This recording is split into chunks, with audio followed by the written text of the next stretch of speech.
Welcome to Brain Vision.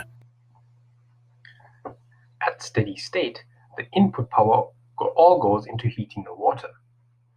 So this input power, which is the heat per unit time, which goes into the water, we can write as mc delta T over T. So all the energy goes into heating the water and changing its temperature. So from here, if you rearrange this equation, we can find this change in temperature, delta T. And delta T is the power input times the time over the specific heat capacity of water C times the mass of the water M. And since we know these values, we can solve for this temperature change, delta T. So the power input is 1,800 watts, and the time is 60 seconds. So we'll use 1 minute, since we know that in 1 minute, the rate of flow is 0.5 kgs.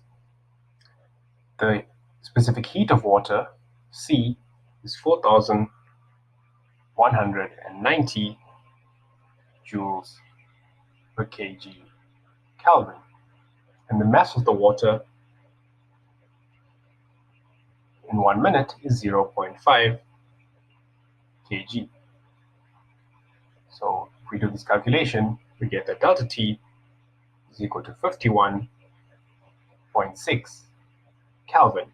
So the change in temperature is 51.6 Kelvin. And hence, the output temperature, we'll call it T, is equal to the initial temperature of 18 degrees Celsius plus this change in temperature of 51.6 degrees Celsius. Remember that the change in temperature is the same in Kelvin and degrees Celsius. And so we get the output temperature, T, to be 69.6 degrees Celsius.